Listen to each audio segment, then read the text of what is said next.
Hello my dear students, how are you all? I hope you all are fit and fine at home. This is Kavita here, your Hindi teacher. आज हमारे इस video में हम हमारी पाठ्य पुस्तक सुनहरी धूप से पाठ 4 वर्षा रानी करेंगे। पहले 2 चैप्टर्स हम कर चुके हैं, book work and notebook work. आज हम करेंगे पाठ 4। पाठ 3 जो है हमारा वो है खेल खेल में, उसकी सिर्फ हमने रैपिड रीडिंग करनी है। क्लियर? हमने सिर्फ क्या करनी है, उसकी रीडिंग करनी है, book work and notebook work नहीं करना है। तो आज हम करेंगे पाठ 4 वर्षा रानी। वर्षा रानी, बारिश आने पर क्या होता है? मस्ती करते हो सभी? मजा आता है? और क्या करते हो बारिश होने पे? नहाते हो? तो इसमें क्या बता रखा है? बारिश का मौसम बड़ा सुहावना होता है। बारिश सभी को अच्छी लगती है। बारिश से गर्मी दूर होती है। बारिश होने पर बच्चे, बड़े, पशु, पक्षी सभी प्रसन्न हो जाते हैं, सभी खुश हो जाते हैं। ऐसा ही होता है, मौसम बड़ा अच्छा हो जाता है, ठंडी हवा चलने लगती है, गर्मी दूर हो जाती है और सभी बहुत खुश हो जाते हैं। सभी के साथ ऐसा होता है। रिमझिम रिमझिम बरसा पानी, देखो आ गई वर्षा रानी। काले काले बादल गरजे, झम झमाझम जमकर बरसे। रिमझिम बारिश की बूंदे गिरना, रिमझिम रिमझिम बरसा पानी, देखो आ गई वर्षा रानी। काले काले बादल गरजे, गरजना मतलब बादलों की जब आवाज आती है बादलों की आवाज। झम झमाझम जमकर बरसे यानी खूब तेज से बारिश होना, जोरदार बारिश होना। जमकर बरसे, खूब बरसे। चमचम बिजली चमक रही है, चारों ओर हरियाली है। छम छम बूंदें बरस रही हैं, घनघोर घटा मतवाली है। चमचम बिजली भी चमकती है। जब बारिश आनी होती है उससे पहले क्या होता है? बिजली की आवाज आने लग जाती है। चमचम बिजली चमक रही है, चारों ओर हरियाली है। छम छम बूंदें बरस रही हैं, बारिश की बूंदें ऊपर से नीचे क्या होता है? गिरती हैं। घनघोर घटा मतवाली है।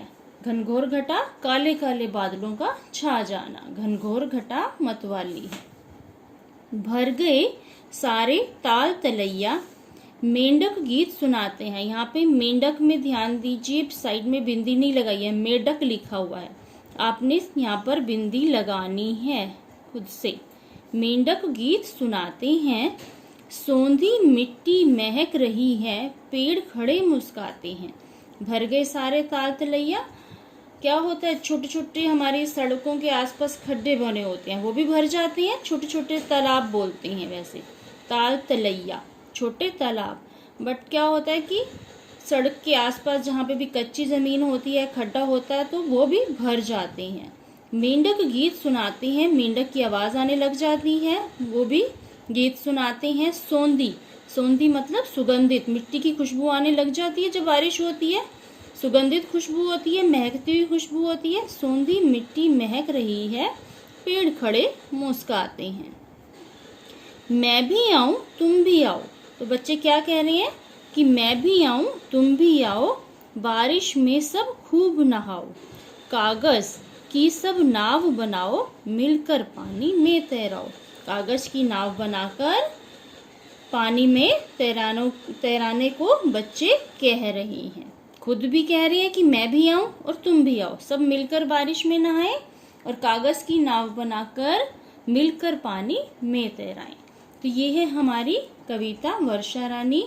आपने इस पाठ की रीडिंग करनी है, उसके बाद हम करेंगे इसका book work and notebook work. हम इसी वीडियो में करेंगे क्योंकि बहुत छोटा सा चैप्टर है और इसी वीडियो में हमारा हो जाएगा। ये है हमारा पेज नंबर 38। सबसे ऊपर दे रखे हैं शब्दार्थ। फर्स्ट है गर्जना। 2 टाइप से हम लिख सकते हैं, गर्जना और ज के ऊपर र बना के। गर्जना क्या होगा इसका अर्थ? बादलों की आवाज। जमकर, खूब। घनघोर घटा, काले काले बादल।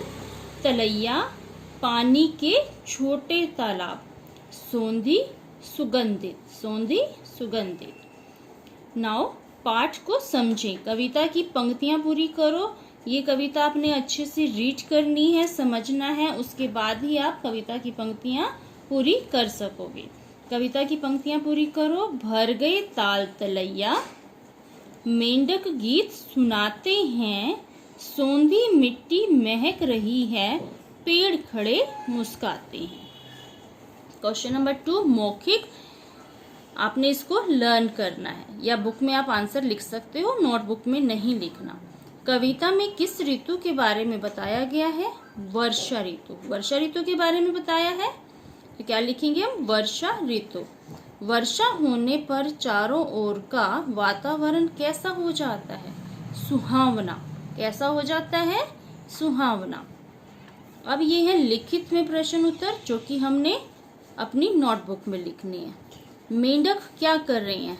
फिर से बिंदी लगानी है मेंढक में। यहाँ बिंदी बुक में नहीं लगी हुई है, परंतु मेंढक में मे के साथ में बिंदी लगती है। मेंढक, साउंड ही सुनिए, मेंढक, तो बिंदी आएगी। मेंढक क्या कर रहे हैं? मेंढक गीत सुना रहे हैं। क्या कर रहे हैं मेंढक?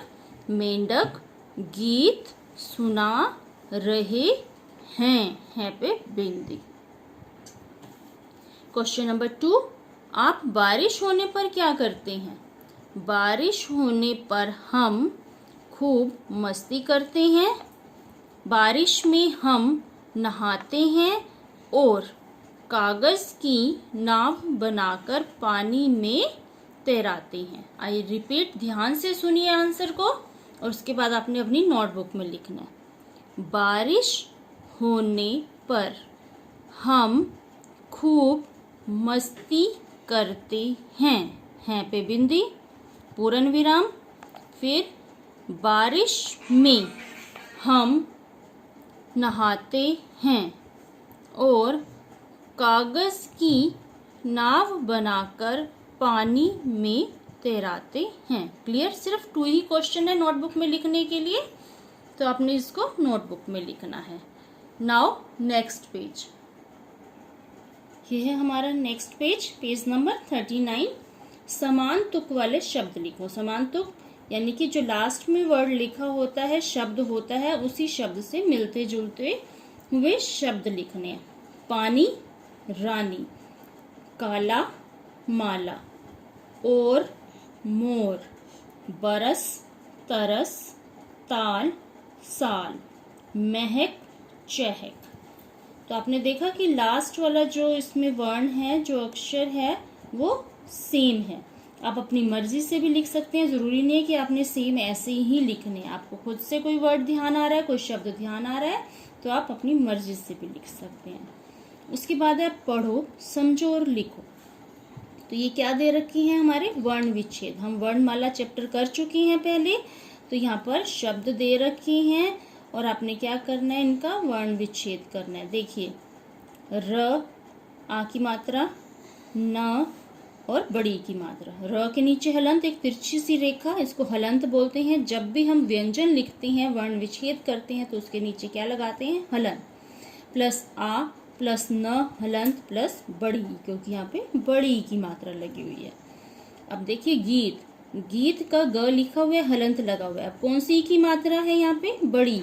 तो आप क्या लिखोगे यहाँ पे? बड़ी ई, प्लस त के नीचे हलंत लिखा हुआ है, लगा हुआ है, प्लस त की कोई मात्रा नहीं है, ता नहीं है, ती नहीं है, कुछ भी नहीं है, तो अ। जब कोई मात्रा नहीं होती है तो क्या लिख देंगे हम?